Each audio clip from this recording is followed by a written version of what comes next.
বাঙালির শ্রেষ্ঠ উৎসব দুর্গাপুজো, প্রাণের পুজো একেবারে দুয়ারে। মা এসে হাজির হয়েছে আজ মহাষষ্ঠী। আমি এই মুহূর্তে রয়েছি মধ্য কলকাতার কলুটলা রায়বাড়িতে। এই রায়বাড়ির ইতিহাস অবশ্যই আপনাদের জানাবো, অজানা ইতিহাস। এই পুজো সম্পর্কে শুধু নয়, এই পুজোর বিভিন্ন সময় বিভিন্ন ইতিহাস জড়িয়ে রয়েছে। সাংস্কৃতিক ঐতিহ্যের মেলবন্ধন কলুটলা রায়বাড়ি। কিন্তু ইতিহাসটা কি আমি জানাবো না, আমার সঙ্গে রয়েছে এই পরিবারের সদস্যরা। আপনাকে স্বাগত জানাই নিউজ 18 বাংলায়। আমি দিলীপ কুমার রায়, এই বাড়ির একজন প্রবীণ সদস্য। এই বাড়ির পুজো এই আমরা যে ঠাকুর দালানে আছি, ইনি ঈশ্বর বদনচাঁদ রায়, আমি তার পঞ্চম পুরুষ। তিনি এই বাড়িতে 1858 সাল থেকে এই বাড়ির দুর্গাপুজো এখানে করছেন। সেই হিসেবে আমরা 2007 সালে 150 বছর উদযাপন করেছি। এই বছর 169 বছর, 169 ইয়ার্স প্রবাবলি আমরা পুজো করছি। তবে এখানে একটুখানি মেনশন করে দেওয়া উচিত যে প্রাচীনত্ব, রায়বাড়ির পুজো প্রাচীনত্ব আরও প্রাচীন। কারণ হচ্ছে প্রমাণস্বরূপ আমরা উদযাপন করছি। আমি বলতে চাইছি মানে বদন রায়ের বাবার একটা উইলে, আমরা 1846 সালের উইলে আমরা এটা পেয়েছি যে শারদীয়া মহাপূজার একটা বরাদ্দের কথা বলা হয়েছে, যে অঙ্কটা আমরা পরবর্তী 150 বছর উদযাপন করার সময় রিজার্ভ ব্যাংক থেকে আমরা বর্তমান মূল্য যাচাই করেছিলাম। তখন আমরা ভেবে দেখেছি তার বর্তমান মূল্য প্রায় কোটি টাকার মতো। এখানে আমরা বলতে চাইছি, এইটা বললাম এই কারণে যে গত বছর আমরা সারা পুজোতে আমরা প্রায় খরচা করেছি 8-9 লাখ টাকার মধ্যে। কিন্তু 1846-এর অতটা অ্যামাউন্ট তারা কীভাবে যে খরচা করতেন আমাদের মাথায় আসছে না। মানে এই পুজোর ব্যাপ্তি কতটা ছিল সেটা ওই অঙ্ক দেখে বোঝা যায়। যাই হোক, এখানে আরেকটা কথা মেনশন করি আমরা, যে এই ঠাকুর দালানে 1858 সাল থেকে হলেও একটা বছরে আমরা ব্যতিক্রম গেছে, সে বছরে এখানে হয়নি। সেটা 1946 সালে ক্যালকাটা গ্রেট রায়ট, সেই সময় আমরা এই বাড়ি ছেড়েছিলাম। শুধু আমরা নয়, মোটামুটি এই এরিয়া সবাই পরিত্যাগ করে আমরা চলে গিয়েছিলাম। এবং 1846 সালের পুজো আমাদেরই এক শরিকি বাড়ি অনন্ত রায়ের বাড়িতে, সেটা বর্তমানে রবি ঠাকুরের বাড়ির গায়ে চিতপুরের ওপরে, বর্তমানে রবীন্দ্র সরণি, তার গায়ে ওই পুজো, ওইখানে ঠাকুর দালানে পুজো হয়েছিল। 1947 সালে 47 সালে স্বাধীনতা লাভ করার পরে আমরা এই পুজোটা করবার প্ল্যান ছিল। আমাদের ঠাকুরবাড়ি শালকিয়া বাদাঘাটের কাছে ছোট ঠাকুর দালানে পুজো করার কথা ছিল। তখনও আমরা এ বাড়িতে আসিনি। কিন্তু এখানে মেনশন করতে চাইছি যে তখনকার তদানীন্তন পুলিশ কমিশনার রায়বাহাদুর সত্যেন মুখোপাধ্যায় মহাশয় ওইখানে আমার ঠাকুরদাদা ছিলেন গৃহকর্তা, এবং তখন পরিবারের অন্যান্য শরিকরা সব স্ক্যাটার্ড। আমরা ছিলাম ওখানে, আরও সব চারিদিকে ছিল। তাদের কাছেও খবর গেছিলো যে কমিশনার আসছেন, আপনারা আসুন। তারা এসেছিলেন, আমার এখনও স্মৃতিতে আছে। আমার যে বয়স তখন 4-5 বছর। উনি একজন শার্প, সরু চেহারা, লম্বা মতন, খুব সুন্দর চেহারা। তিনি কিডনিই কথা বলেছিলেন, আমার গানে এখনও বাজছে। তিনি ওইখানে বললেন যে পুজো এইখানে হবে, আপনাদের দায়িত্ব, সিকিউরিটি আমার দায়িত্ব, এখনই আপনারা চলে যান, 2-4 জন চলে যান কাল, এবং আপনাদের রাজমিস্ত্রিদের খবর দিন, আমরা এনে দিচ্ছি। সারা রাত ব্যাপী ওখানে কাজ করে পুজো আবার 47 সাল থেকে এখানে করেছেন। সেবারে উনি নিজে এখানে অঞ্জলি দিয়েছেন। এইটা আমাদের গর্বের। একটি বছর মানে 1946 সালে, সেই বছরটাই অনন্ত রায়ের বাড়িতে পুজো হয়। 47 সাল থেকে বর্তমানকালে এখনও চলছে, শুরু হচ্ছে। আমরা অনেক কষ্টে এই আভিজাত্য বজায় রেখে এই পুজো করছি।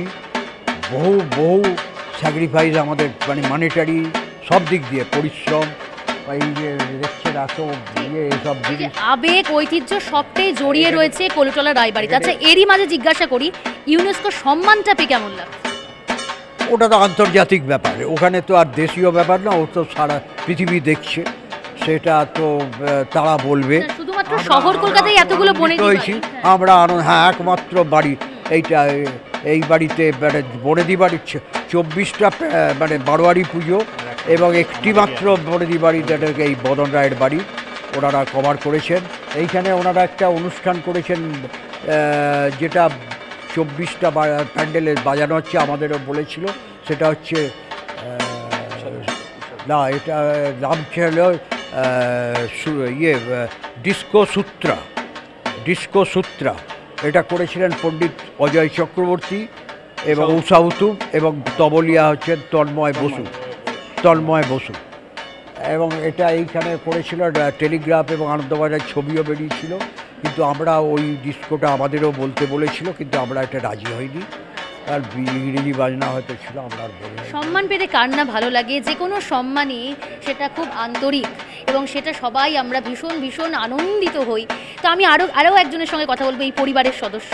আচ্ছা, এই যে প্রজন্মের পর প্রজন্ম পুজো হচ্ছে, কথা বলছিলাম একটু, তো পুজোর রীতিনীতি, কীভাবে পুজোর ইতিহাসটা শুনলাম, যদি রীতিনীতি এখনও কি এরকম বিশেষ কোনো রীতি রয়েছে যা বদল হয়নি, যা সেই 1846-1858 পর থেকে এখন হয়ে আছে? হ্যাঁ, মানে আমাদের তো সবই দাদুদের থেকে শেখা, মানে আমাদের ধরে ধরে শিখিয়ে দেয়। তো আমাদের খুব একটা ইন্টারেস্টিং জিনিস আছে। আপনি তো একটা জিনিস দেখেইছেন, আমাদের প্রতিমার কিন্তু সিলভার কালারের সিংহ। হ্যাঁ, এটা কিন্তু আর কোথাও আপনি পাবেন না, অন্য সব জায়গায় কিন্তু মানে গোল্ডেন কালারের, একমাত্র আমাদেরই পরিবারে যেটা সিলভার কালার। আরেকটা খুব ইন্টারেস্টিং হচ্ছে, মাকে কিন্তু বাড়ির ছেলেরা গহনা পরায়। এটা কিন্তু এত বছর ধরে চলে যাচ্ছে, সেটা এখনও সেটা ট্রেডিশনটা চলছে। আর আমাদের যদি কিছু ভুল ত্রুটি হয়, তখন আমরা দাদুদেরকে জিজ্ঞেস করি নিই, দাদু তখন আমাদেরকে রাস্তাটা দেখিয়ে দেয়। মানে সেই গাইডেন্সটা একদম ফুল একদম ফুল পাওয়া যায়। মানে একটা যদি আমাদের কিছু হয়, তখনই কিন্তু সব দাদুরা একসঙ্গে আবার আমরা একদম একসঙ্গে যৌথ হয়ে কিন্তু এগুলো সব আমরা 169 বছর। একটা কথা, হ্যাঁ, অবশ্যই। এটা বলি, এটা এই যে বললো সবই ঠিক আছে, এর সঙ্গে আমি এই বাড়ির সদস্য, এ কিন্তু আমাদেরই আর এক শরীর, মানে মথুর বদন রায়ের বাবার বংশধর, প্রায় 7 পুরুষ কি 8 পুরুষের সম্পর্ক, মানে ডিফারেন্স, কিন্তু আমরা এক জায়গায়। এটা একটা বনেদি বাড়িতে বেশিরভাগ জায়গায় শরিকি পুজো হয়ে গেছে। এরা এবছর করছে, আমরা আর 1 বছর করছি, এ হয়তো পরের বছর 16 বছর।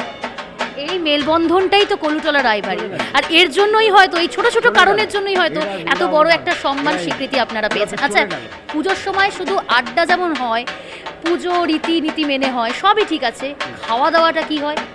আচ্ছা, খাওয়া দাওয়াটা আমার সঙ্গে একজন পেয়ে গেছি, রমণীকে, তার কাছ থেকে জেনি খাওয়া দাওয়া কি হয় পুজোর সময়? পুজো মানেই হচ্ছে হাসি ঠাট্টা, মজা, আড্ডা, খাওয়া দাওয়া, মজা। ধনুচি নাচ ওগুলো তো আছে, ওটা মজার পর্যায়ে।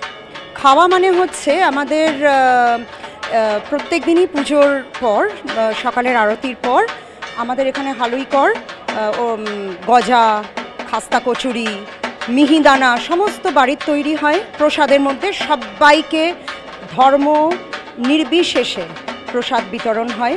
এটা রায়বাড়ির ঐতিহ্য, বহু কালের স্রোতে প্রতিবাহিত হচ্ছে। আর তারপরে এই 5 দিন আমাদের একসাথে পরিবারের মিলিত আমাদের ভোজন হয় সব সময়। অষ্টমীর দিন আমাদের এখানে সবাই মিলে আমাদের এখানে উঠোনে একসাথে খাওয়া দাওয়া হয়। নবমীর দিন আমাদের মাছ হয়, এটাই আমাদের রীতি। আবার তারপরে দশমীর প্রতিমা বিসর্জনের পর মাছ হয়। শুনেছি বৈষ্ণব মতে আপনারা বিশ্বাসী, এবং বৈষ্ণব মতেই পুজো হয়, সেক্ষেত্রে বলি তো হয় না, সেক্ষেত্রে কি ফল টল কিছু বলি হয়? চাল কুমড়ো এই ধরনের আর কি, আনাজ ফল এরকম না না। আচ্ছা, সন্ধি পুজোর বিশেষ কোনো রীতি রয়েছে?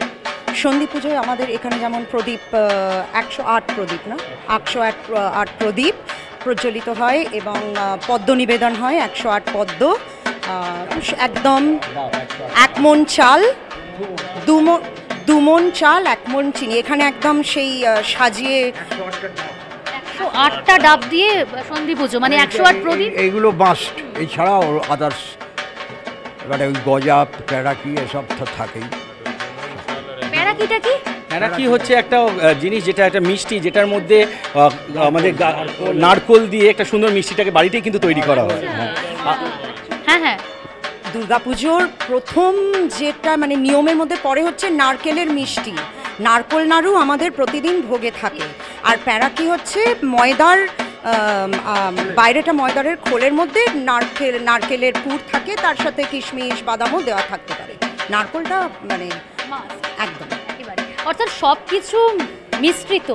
কলুটলা রায়বাড়িতে শুধুমাত্র পুজো যেমন তো চলছেই, পুজো হচ্ছেই রীতিনীতি মেনে, বছরের পর বছর, প্রজন্মের পর প্রজন্ম। এবছর 169 বছর। 1858 থেকে শুরু হয়েছিল।